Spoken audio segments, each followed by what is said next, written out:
What it do, Bolt fam? It's your boy J Walk coming at you again with another episode of Charger Couch Scout, and we are keeping it rolling today as we work our way through the offensive side of the ball. And today we're going to be talking about the interior offensive lineman, and this is a position group that's been really hard to kind of try to nail down. Uh, just because I feel like I'm still trying to find what Brendan Staley likes in his guards. He seems to be partial to converted offensive tackles now playing guards. He did it with Matt Fowler. He did it with Ode Abushi, and he drafted Brendan Hymas to do the same thing. But what's giving me cause for pause is the fact that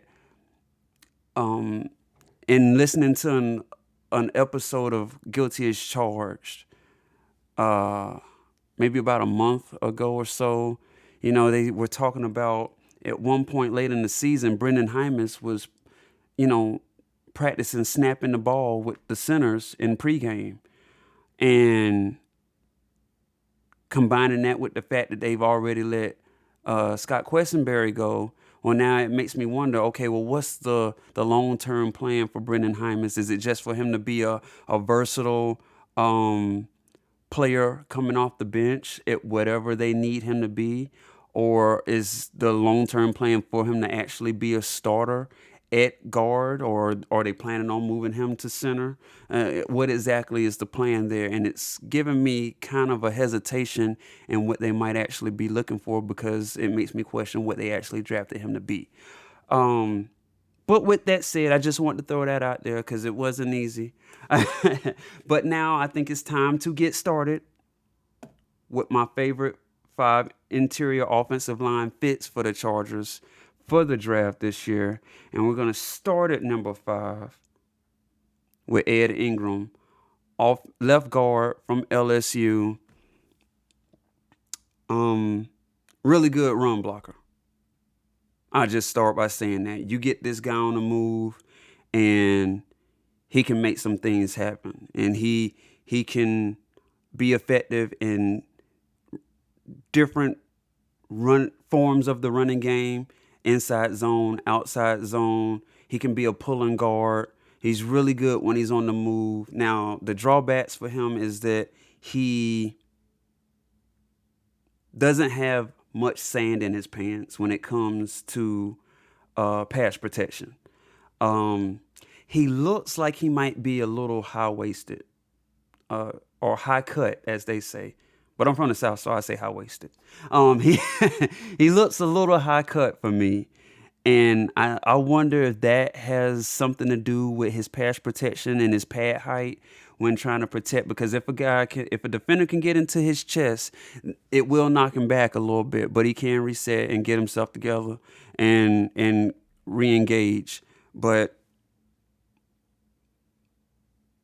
he's not hurting as a pass protector. He could just be better. I think that's why these guys in the offseason, they find these trainers like a Duke Manyweather and just help them refine their tool set and their technique so that they can be more efficient players. So Ed Ingram has a lot of athleticism.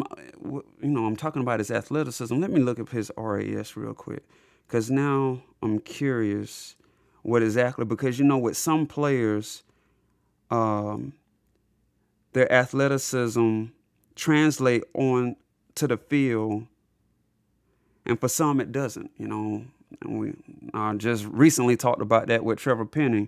So I'm looking up Ed Ingram's RAS score, and yeah, it looks like how I imagine. 7.29. But as far as movement, his agility and his speed grades are good to elite.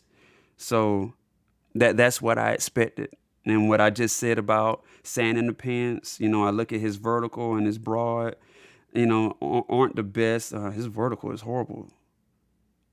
20-inch vert, jeez. But yeah, he even though he plays guard, his whole career at LSU, he looks like one of those converts that I was talking about, somebody who could have previously played offensive tackle and then switched to the inside. He looks like he could be one of those guys. So I think he would have no problem stepping in and running these plays that the Chargers ran last year, with the outside zone and the counters and things like that. I think those are the type of plays that could really take advantage of his strengths. So that's Ed Ingram. The biggest drawback for Ed Ingram is that he got into some trouble early in his career at LSU. I don't want to talk too much about it. The Chargers were dropped, but you hate to see it. I know how the Chargers are about that type of thing. And you just never know how they are going to react or how they're going to feel if he's even on their board. I'm looking it up right now because I know it had something to do with some kind of harassment or assault. Aggravated sexual assault is what the charge was, and it was later dropped. You just never know if it's one of those, like what the story is behind it. I don't even want to speculate. I don't know. I'm not even comfortable talking about it. But the charges were dropped, so, we'll have to see if he's even somebody that the Chargers are considering bringing in. But, yeah, that's Ed Ingram in a nutshell. If they want to strengthen that running game and keep running to the outside and keep it moving, I would love to see him in that lineup. Number 4, one of those converts I was talking about, Logan Bruss from Wisconsin. He played guard in 2020, but then Wisconsin moved him to right tackle in 2021, and by no means in any way, shape, or form do I want him playing offensive tackle. And I don't know what the deal is with that this past season in 2021, where you just saw a lot of colleges doing that. Tennessee is another school that did that with Cade Mays. Cade Mays, his technique is all over the place as it is, just as an offensive guard. And then you put him at tackle, and then it's just not pretty to look at. Logan Bruss is a guard. He very much so reminds me of Brendan Hymas. And, he's fairly stout for his size at the point of attack and pass protection. He can go on the move. He can pull. He can do all the good stuff that you're looking for in these days. That's why he's on this list, just because I know that much like everybody else that I'm going to talk about at guard, he can do what I've seen the Chargers do in the running game. And on the offensive tackle episode, I talked about how, I want that right side to resemble the left side. And these are the kind of guys that can get it done, that can step in and where you can run the same plays to both sides and not be so one-sided. So Logan Bruss, guard from Wisconsin, the Big Ten, they always put out nice linemen. You can never go wrong there, whether they're coming from Wisconsin or Iowa or apparently Nebraska. And I'm gonna elaborate more on the Nebraska thing later on. But we've already seen that with the pick of Brendan Hymas, but we still need to see that play out. At number 3, one of my favorites, obviously because he's in my top 5 favorites, but I've been higher on this guy for longer than most of the players that I've watched at guard during this draft cycle. And once I saw him play at guard, it was a wrap. Another one of those that played tackle when they should have been playing guard. From North Dakota State, right tackle, Cordell Volson. Had no business playing tackle. I mean, he was mediocre at best. He was just like kind of meh. And I don't even want to read this dude's RAS scores because they're based on offensive tackle and they don't look too good. I don't want to even talk about it, but I will say this. Somebody is going to draft this dude on day 3, and they're going to move him to the inside at offensive guard, and he's going to be a steal. That's the best way I can put it. He's going to be a steal because he is a very good run blocker.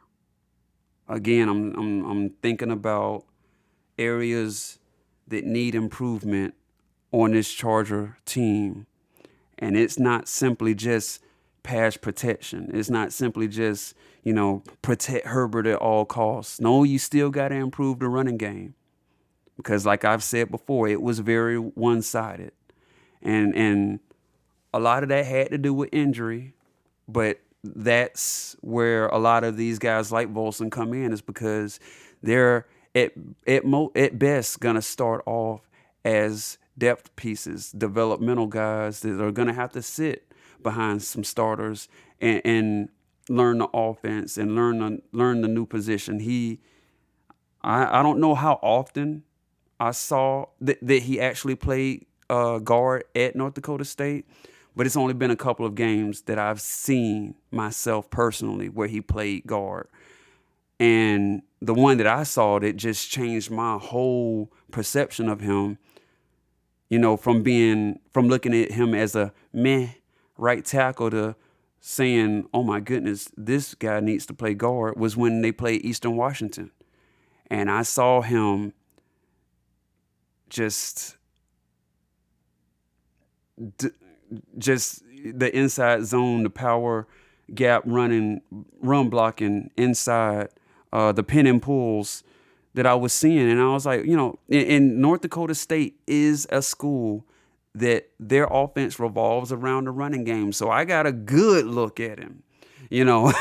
I got a very good look at him run blocking, and I was not disappointed. And then, like I said, somebody's going to draft this guy late, and they're going to have a bright idea. Now, as an athlete, he does not compare to this guy, but I just feel the need to mention him in the same conversation as Ben Cleveland.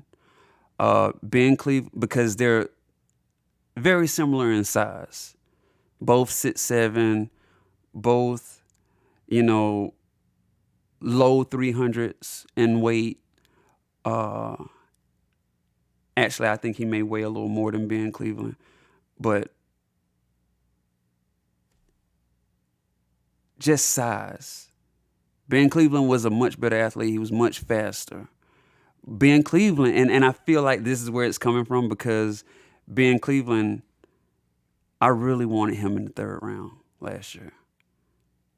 And I felt with the nastiness and the grit that he played with, he could have brought what I felt like some of this Chargers offensive line needed. And if I'm not mistaken, I think they had addressed guard by then, but I just get flashbacks of Ben Cleveland coming out from UGA when I watch Cordell Volson run block. I'm actually going back right now and looking for Ben Cleveland's RAS score. Come on, computer. Let's see.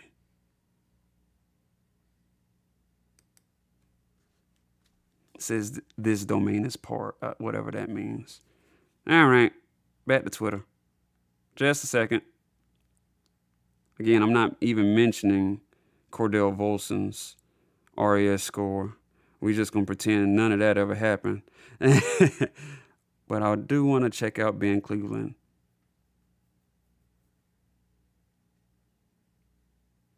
Real quick. There he is. Yeah, that man was a hell of an athlete. Damn. I, I take back about similar size. Ben Cleveland was actually way bigger than he looked. Because so much of his size was muscle, Ben Cleveland was 343 pounds. Okay, never mind. Maybe it's just the beard then that reminds me of Ben Cleveland, because they're not the same athlete, and they damn sure didn't weigh the same. Cordell Volson. I'm gonna look at Cordell's RAS real quick without talking about it. Oh God, yeah, that weight is nowhere near. We're talking 343 versus 315. All right, so yeah, apparently when I see a white dude that's fairly muscular and have a beard, they all look the same. Sorry, because for some reason when I was looking at him, and hey, this is what happens when you do a live comp. You can either be dead on or completely freaking wrong. But anyway, that's Cordell Volson. Put him at guard and just let him run block all day. You'll thank me later. Number 2. I'm doing a dramatic pause. It sounds like I'm just being quiet, but I'm being dramatic. This guy,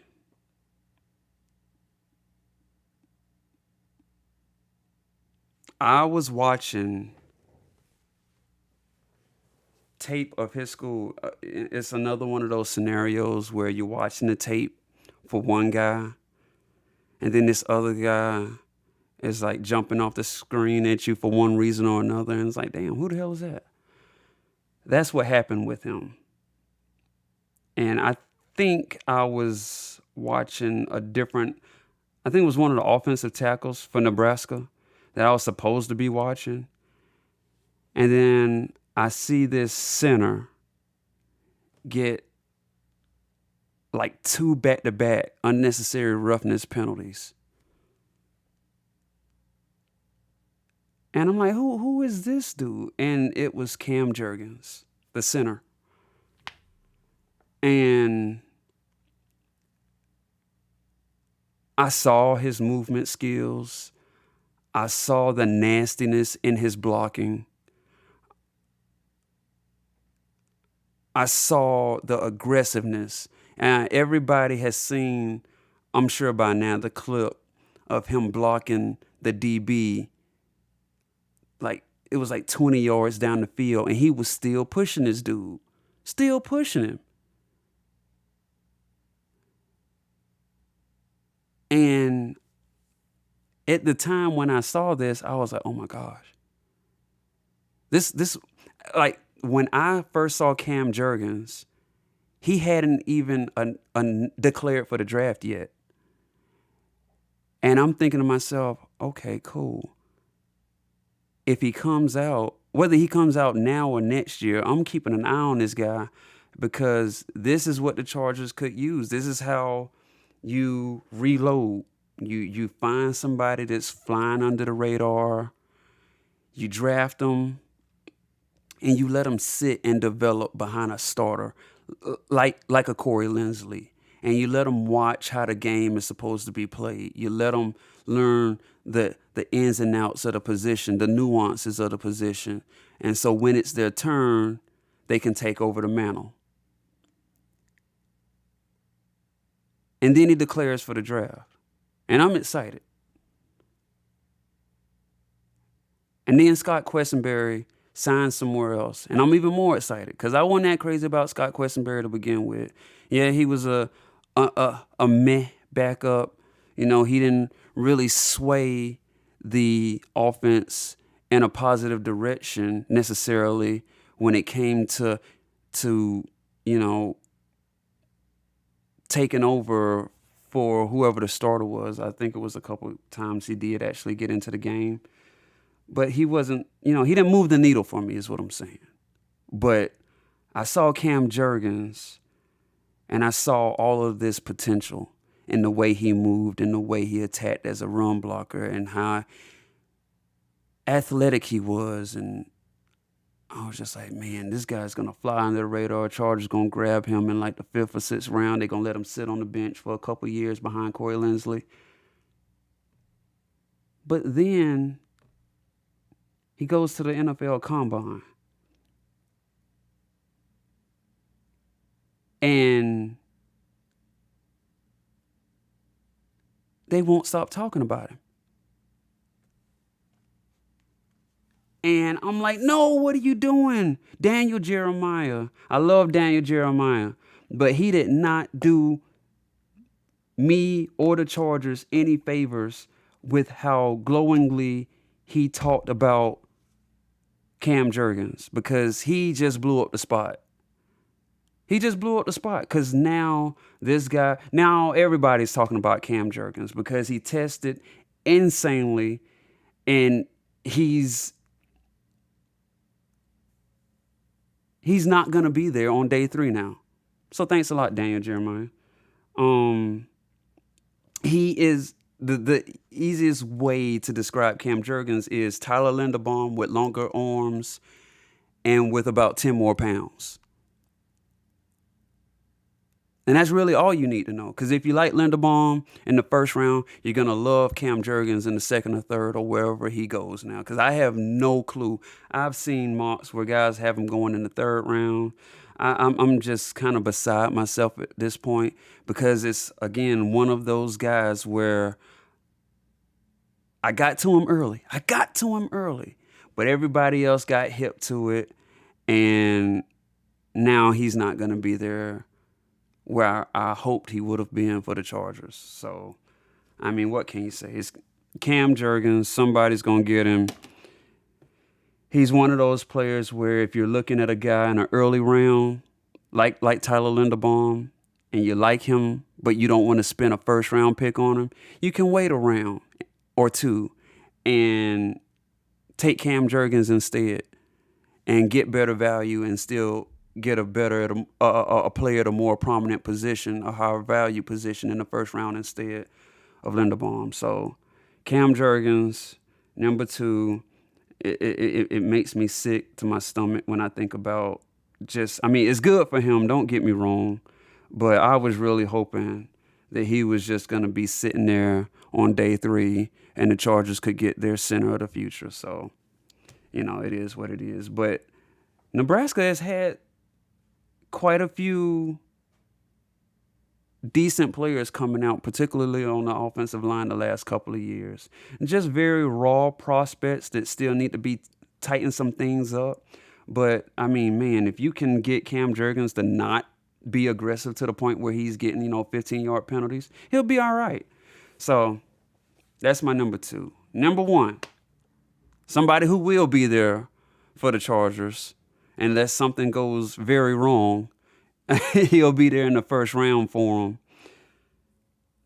Zion Johnson, the left guard from Boston College.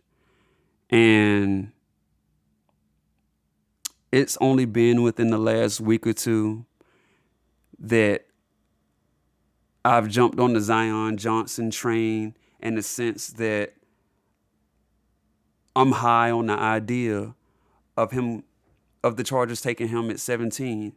I think that we've all been so focused on wide receiver for so long in this process and right tackle for so long in this process that the closer we get, the more we start to think about needs and wants and overall value as prospects.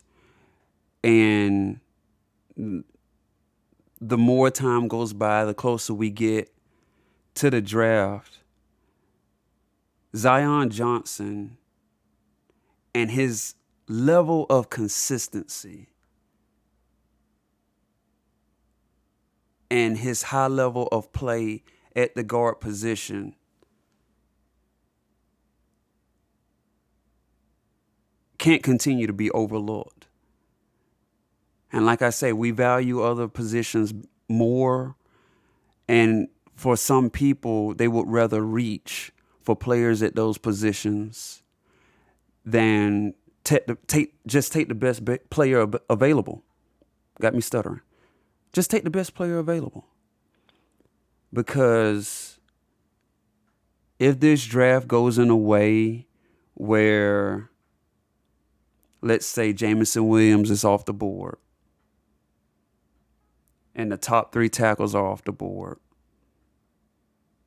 and you're looking at Zion Johnson, Bernard Raymond, Trevor Penning, and maybe Chris Olave still on the board. A lot of those other 3 players are at more important positions, but the better player is Zion Johnson. The man is just rock solid. Whatever kind of running game you have, he can do it. Outside zone, inside zone, power, gap, whatever you want, he got whatever you like. It's just that simple. Ain't nothing flashy about it. He lines up and he knocks dudes 2 or 3 yards back off the line of scrimmage. Rinse, wash, and repeat. It's that simple. And if you want somebody who's going to be a stabilizing force and just make the Chargers offensive line a stable, efficient unit with little risk involved, you take Zion Johnson. And like I said, there are more sexy players to daydream about the Chargers taking at 17. But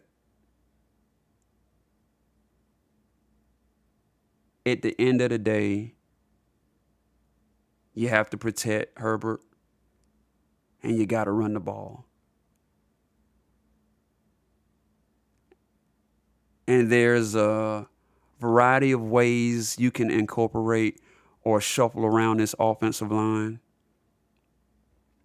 You know, you can still take Zion Johnson, draft him in the first round, put him at left guard, and you can still re-sign Ode Abushi. Actually, this is exactly what Stephen Hagelin from Guilty as Charged said, because this was his idea, to put Johnson at left guard, so still re-sign Ode Abushi, and then move Matt Fowler to right tackle. And you never have to hear a word from Trey Pipkins. My idea, because I wasn't even considering still signing Ode Abushi until I saw that. But my idea was to just sign 2 guards. Put Zion Johnson at left guard. If Hymas is ready, you put him at the other spot. If not, you draft another guard, put him at right guard, and then put Matt Fowler at right tackle. Either one works for me. It's just a matter of, is Hymas ready? And what exactly is the plan for him? So I think we can all agree that there are riskier options available at 17 and potentially some very tempting options at 17. But the surefire can't miss option is Zion Johnson. So I have to make sure that I give shout outs and